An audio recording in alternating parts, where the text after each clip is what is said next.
Olwaleero Bobi Wine atandise okutalaga Teso sub-region. Region ewava Speaker Anita Among. Region Speaker Anita Among jazenga agamba Museveni ajirina mu ttaano ze. Kyagulanyi Sentamu Robert Bobi Wine gyatandikidde leero asookedde mu district ya Pallisa.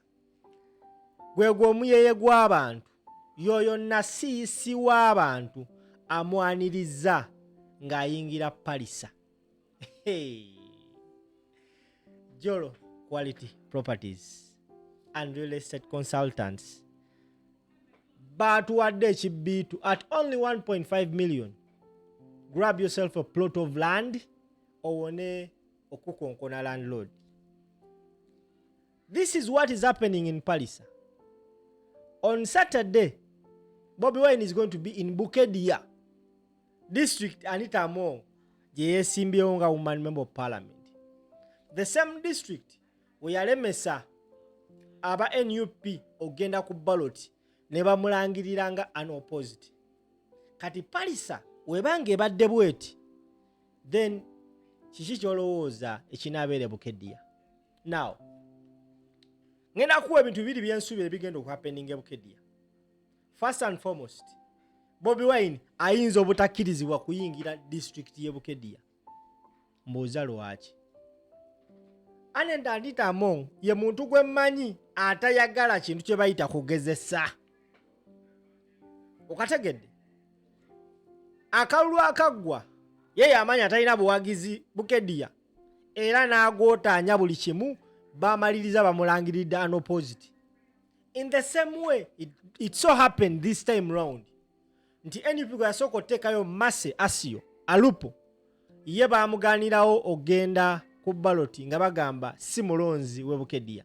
Naye nga that same person yalonda mu kalulu akagwa yalondera Bukedia oyo ne bamuggyako because yali akimanyi bulungi nnyo oyo waagendera ku ballot agenda mumegga akalulu ate tekikoma mumegga abeera amuswaziza. Anita Among mukazi mugezi omulabanga fala ye yagaana okugezesa nga Amelia Kyambadde we yagezesa. Amelia Kyambadde yalowooza nti abantu bamwagala nnyo n'agenda mu kalulu ne Dr. Hilderman yamumegga n'enkoona n'enywa.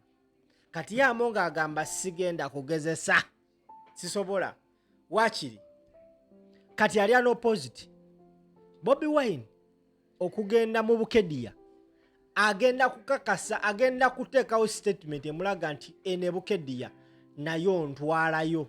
And trust me, kufa abalina abantu abali mu Bukedia boogera nabo batugamba eri ground eri so fertile erindiridde Kyagulanyi. That is Pallisa for you. That is Pallisa. Naye n'agamba njagala mujjukire olunaku ba elders we baava mu Teso sub-region ne bajja ku kitebe kya NUP okulaba Bobi Wine. Mujjukire olunaku olwo we baali baddayo baasi yaabwe yakwatibwa ne babatwala ku poliisi ne bababuuza mubadde mwogera ki ne Bobi Wine. Enkeera mu parliament Anita Among yali munyiivu nnyo n'agamba weesonyiwa abantu b'e Teso. Kati akasajja kali Teso gugenda kutokota gwatandise dda. Abo baana b'e Pallisa bakikoze okategedde.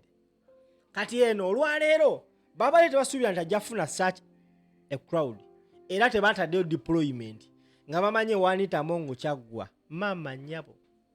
Kale munaabo Bobi Wine yazze nabo abantu abo bonna yazze nabo nga abamu bali mu bbuutu ye kumenya nga Bobi Wine osomba abantu. Omutwalo gw'abantu nga gumugoberera yazze nagwo okuva e Kampala. E Kampala asimbudde essaawa 8 ogw'ekiro. Gwabadde 8 asimbudde ku makya.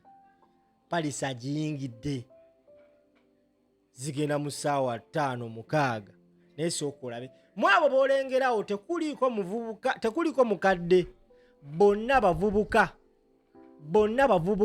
Remember yagamba tugenda mu kalulu kakwekalakaasa era azenga akola awakening buli waagenda agamba abantu. Eno gye bagambira nti omala olonadde waka ye abagamba temuvaawo mpaka nga bakabaze. kati ndi wano okuba okulabula kwange eri buli muntu yenna yenna alaba vidiyo eno.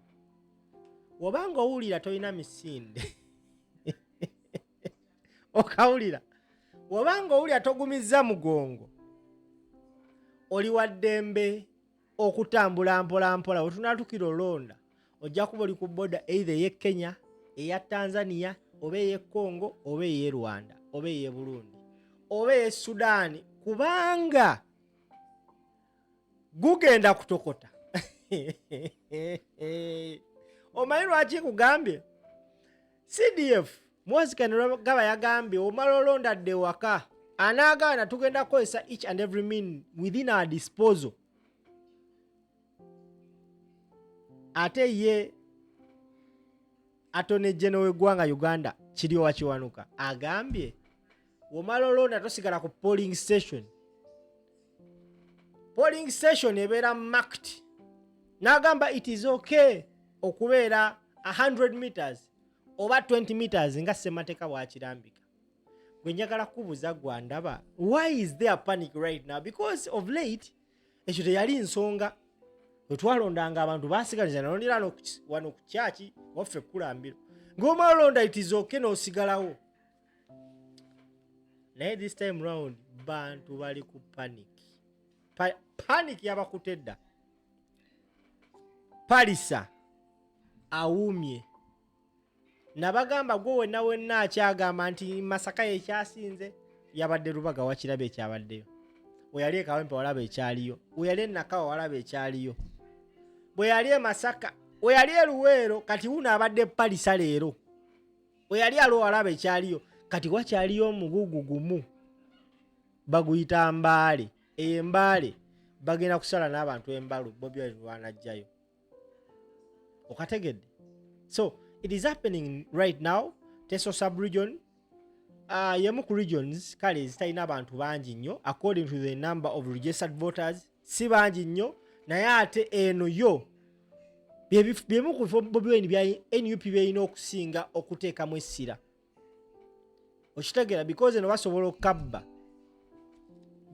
okukabba n'enkoko n'embaata ne zironda. Basobola okukwata amanya ne bagazanyisa. Galiwango Emma Nsubuga, omulala n'akoma Nsubuga Emma Galiwango, omulala n'ajja n'agamba Emma Galiwango Nsubuga, like asobola olondesa abantu nga 10 muntu omu. So kyemmanyi secretariat ya NUP eri mu kwekenneenya nsonga zino, eri mu kutraininga abaana abagenda okukuuma akalulu kaneeno, wabula nga baba traininga namwe mubateeke mu ssaala. Nina kyalo wange yali akuuma kalulu, yaŋŋamba boya abasajja baali bali ready okutta oganira DR form. Ati kadita ne bagijjeeko tena sola sinikira muntu DR form. Baanoonya omuntu omanyi okukunoonya nga anoonya empiso. Buga vidiyo gwe anti jolo ekutuusaako nze nkutadde.